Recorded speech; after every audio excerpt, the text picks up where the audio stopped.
ಎಲ್ಲರಿಗೂ ನಮಸ್ಕಾರ. ಅಡುಗೆ ಅರಮನೆಗೆ ಸ್ವಾಗತ. ನಾನು ನಿಮ್ಮ ಸೌಮ್ಯ. ಇವತ್ತಿನ ರೆಸಿಪಿಯಲ್ಲಿ ಫಿಶ್ ಪುಳಿ ಮುಂಚೆನ ಯಾವ ರೀತಿಯಲ್ಲಿ ಮಾಡೋದಂತ ತೋರಿಸ್ತಾ ಇದ್ದೀನಿ. ಕರಾವಳಿ ಭಾಗದ ಜನರು ಈ ರೀತಿಯಲ್ಲಿ ಫಿಶ್ ಕರಿನ ಯಾವಾಗಲೂ ಮಾಡ್ಕೊತಾರೆ. ಬಾಯ್ಲ್ಡ್ ರೈಸಿಗೆ, ಇಡ್ಲಿಗೆ, ದೋಸೆಗೆ ಎಲ್ಲ ಒಂದು ಒಳ್ಳೆ ಕಾಂಬಿನೇಷನ್ನು. ಇದು ಸ್ವಲ್ಪ ಸ್ಪೈಸಿಯಾಗಿ ಹಾಗೂ ಹುಳಿ ಹುಳಿಯಾಗಿರುತ್ತೆ. ರುಚಿ ಅಂತೂ ತುಂಬಾ ಚೆನ್ನಾಗಿರುತ್ತೆ. ನೀವು ಒಂದ್ಸಲ ಟ್ರೈ ಮಾಡಿ ನೋಡಿ. ಇದನ್ನು ಹೇಗೆ ಮಾಡೋದು ಅಂತ ತೋರಿಸ್ತಾ ಇದ್ದೀನಿ. ಅದಕ್ಕೂ ಮುಂಚೆ ನನ್ನ ಚಾನಲ್ನ ಯಾರು ಸಬ್ಸ್ಕ್ರೈಬ್ ಮಾಡ್ಕೊಂಡಿಲ್ಲ, ದಯವಿಟ್ಟು ಈಗಲೇ ಸಬ್ಸ್ಕ್ರೈಬ್ ಮಾಡ್ಕೊಳ್ಳಿ. ಹಾಗೆ ಅಲ್ಲಿರುವ ಬೆಲ್ ಐಕಾನ್ನ ಪ್ರೆಸ್ ಮಾಡಿ. ಹಾಗಾದರೆ ಬನ್ನಿ ಯಾವ ರೀತಿಯಲ್ಲಿ ಮಾಡೋದು ಅಂತ ತೋರಿಸ್ತಾ ಇದ್ದೀನಿ. ನಾನು ಮಸಾಲ ಮಾಡ್ಕೊಳ್ಳೋಕ್ಕೆ ಒಂದು ಮಿಕ್ಸಿನ ತಗೊಂಡು 2 ಸ್ಪೂನ್ ಆಗೋಷ್ಟು ಕೊತ್ತಂಬರಿ ಬೀಜನ ಹಾಕ್ಕೊತಾ ಇದ್ದೀನಿ. 2 ಸ್ಪೂನ್ ಹಾಕ್ಕೊತಾ ಇದ್ದೀನಿ. ಅದ್ರ ಜೊತೆಯಲ್ಲಿ ಒಂದು 1/4 ಸ್ಪೂನ್ ಆಗೋಷ್ಟು ಕಾಳು ಮೆಣಸನ್ನ ಹಾಕ್ಕೊತಾ ಇದ್ದೀನಿ. ಹಾಗೆ 8ರಿಂದ 10 ಕಾಳಾಗೋಷ್ಟು ಮೆಂತೆ ಕಾಳನ್ನ ಹಾಕ್ಕೊತಾ ಇದ್ದೀನಿ. ಮೆಂತೆ ಜಾಸ್ತಿ ಹಾಕಬೇಡಿ, ಒಂದು 8ರಿಂದ 10 ಕಾಳಾಗೋಷ್ಟು ಹಾಕ್ಕೊಳ್ಳಿ. ಅರ್ಧ ಸ್ಪೂನು ಜೀರಿಗೆನ ಹಾಕ್ಕೊತಾ ಇದ್ದೀನಿ. 1/4 ಸ್ಪೂನ್ ಆಗೋಷ್ಟು ಓಂ ಕಾಳನ್ನ ಹಾಕ್ಕೊತಾ ಇದ್ದೀನಿ. ಅಜ್ವೈನ್ ಅಂತಿರಲ್ಲ ಅದನ್ನು ಹಾಕ್ಕೊತಾ ಇದ್ದೀನಿ. ಹಾಗೆ ಒಂದು 1/4 ಸ್ಪೂನ್ ಆಗೋಷ್ಟು ಅರಿಶಿನ ಪುಡಿನ ಹಾಕ್ಕೊತಿದ್ದೀನಿ. ಖಾರಕ್ಕೆ ನಾನಿಲ್ಲಿ 12 ಮೆಣಸನ್ನ ಯೂಸ್ ಮಾಡ್ತಾ ಇದ್ದೀನಿ. 12 ಬ್ಯಾಡಗಿ ಮೆಣಸನ್ನ ಹಾಕ್ಕೊತಿದ್ದೀನಿ. ನಿಮ್ಗೆ ಖಾರ ಜಾಸ್ತಿ ಬೇಕಿದ್ದರೆ ಇನ್ನೊಂದು ಸ್ವಲ್ಪ ಖಾರ ಹಾಕ್ಕೊಳ್ಬೋದು. ಹಾಗೆ ಕೇವಲ 1 ಸ್ಪೂನ್ ಆಗೋಷ್ಟು ಕಾಯಿ ತುರಿನ ಹಾಕ್ಕೊತಾ ಇದ್ದೀನಿ. ನೀವು ಇಲ್ಲಿ ಕಾಯಿ ತುರಿನ ಸ್ಕಿಪ್ ಮಾಡಿಕೊಂಡ್ರೂ ಪರವಾಗಿಲ್ಲ. ಹಾಗೆ ಒಂದು ಲಿಂಬೆಹಣ್ಣು ಗಾತ್ರದ ಹುಣಸೆಹಣ್ಣನ್ನ ಹಾಕ್ಕೊತಾ ಇದ್ದೀನಿ. ನಾನು ನೆನೆ ಹಾಕ್ಕೊಂಡಿದ್ದೀನಿ. ಹಾಗಾಗಿ 2 ಸ್ಪೂನ್ ಆಗೋಷ್ಟು ಹುಣಸೆಹಣ್ಣನ್ನ ಹಾಕ್ಕೊಂಡು ಸ್ವಲ್ಪ ನೀರು ಹಾಕ್ಕೊಂಡು ಮಸಾಲಾನ ರೆಡಿ ಮಾಡ್ಕೊಳ್ಳೋಣ. ಮಸಾಲಾನು ಹಾಗೆ ತುಂಬ ತರ್ತರಿಯಾಗಿ ಮಾಡ್ಕೊಳ್ಬಾರ್ದು. ಈ ರೀತಿಯಲ್ಲಿ ಕಂಪ್ಲೀಟಾಗಿ ಫೈನ್ ಪೇಸ್ಟಾಗಿ ರೆಡಿ ಮಾಡಿ ಇಟ್ಕೊಳ್ಬೇಕು.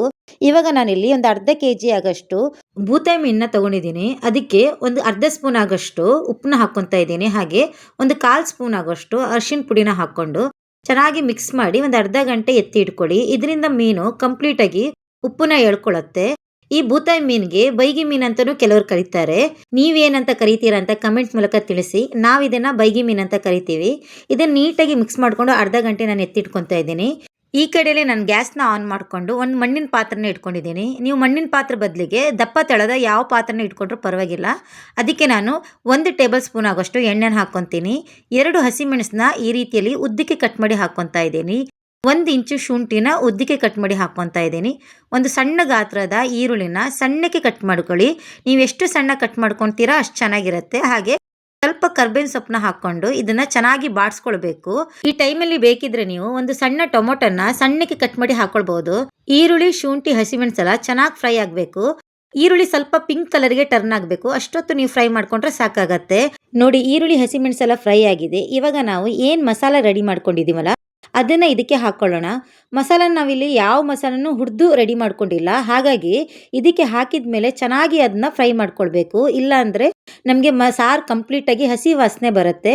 ಹಾಗಾಗಿ ನೀವು ಎಲ್ಲ ಮಸಾಲೆನ ಹಾಕ್ಕೊಂಡು ಎಣ್ಣೆಯಲ್ಲೇ ಒಂದು 3ರಿಂದ 4 ನಿಮಿಷ ಲೋ ಫ್ಲೇಮಲ್ಲಿ ಇಟ್ಕೊಂಡು ಫ್ರೈ ಮಾಡ್ಕೊಳ್ಳಿ.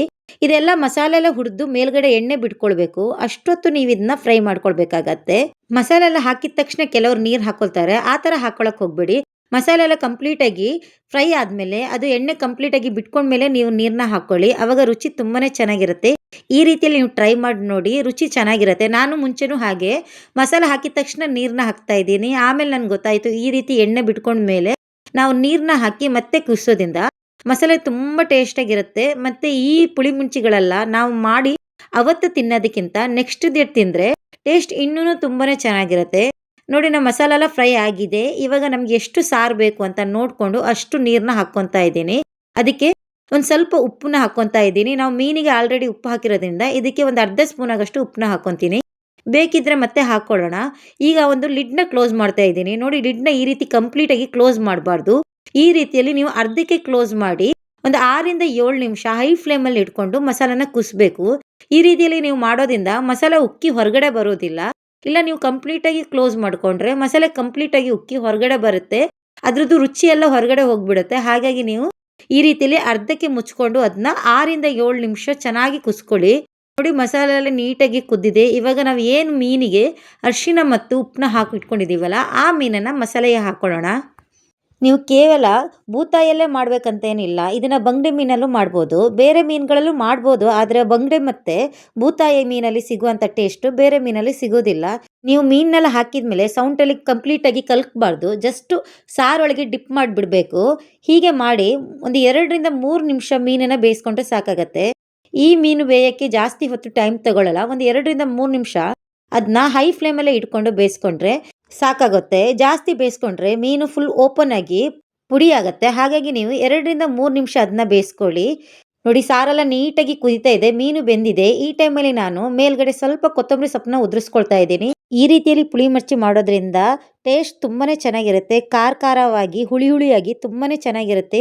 ನೀವು ಒಂದ್ಸಲ ಮನೇಲಿ ಟ್ರೈ ಮಾಡಿ ನೋಡಿ ಹೇಗೆ ಬಂದಿದೆ ಅಂತ ನನಗೆ ಕಮೆಂಟ್ ಮೂಲಕ ತಿಳಿಸೋದು ಮಾತ್ರ ಮರಿಬೇಡಿ. ಹಾಗೆ ನನ್ನ ಇವತ್ತಿನ ರೆಸಿಪಿ ನಿಮಗೆ ಇಷ್ಟ ಆದರೆ ದಯವಿಟ್ಟು ಲೈಕ್ ಮಾಡಿ. ಹಾಗೆ ನಿಮ್ಮ ಫ್ರೆಂಡ್ಸ್ ಮತ್ತು ಫ್ಯಾಮಿಲಿ ಮೆಂಬರ್ಸ್ ಜೊತೆಗೆ ನನ್ನ ರೆಸಿಪಿನ ಶೇರ್ ಮಾಡ್ಕೊಳ್ಳಿ. ನನ್ನ ಚಾನಲ್ನ ಮೊದಲೇ ಬಾರಿಗೆ ನೋಡ್ತಾ ಇದ್ದರೆ ದಯವಿಟ್ಟು ಸಬ್ಸ್ಕ್ರೈಬ್ ಮಾಡಿಕೊಂಡು ನನಗೆ ಸಪೋರ್ಟ್ ಮಾಡಿ. ಹಾಗೆ ಅಲ್ಲೇ ಇರೋ ಬೆಲ್ ಐಕಾನ್ನ ಪ್ರೆಸ್ ಮಾಡಿ. ಇದರಿಂದ ನಾನು ಮಾಡೋ ಪ್ರತಿಯೊಂದು ವಿಡಿಯೋನು ನಿಮಗೆ ನೋಟಿಫಿಕೇಶನ್ ಮೂಲಕ ಸಿಗುತ್ತೆ. ನನ್ನ ಇವತ್ತಿನ ವಿಡಿಯೋ ನೋಡಿದ್ದಕ್ಕಾಗಿ ಧನ್ಯವಾದಗಳು. ಹೊಸ ಅಡುಗೆಗಾಗಿ ಅಡುಗೆ ಅರಮನೆನ ಫಾಲೋ ಮಾಡ್ತಾ ಇರಿ.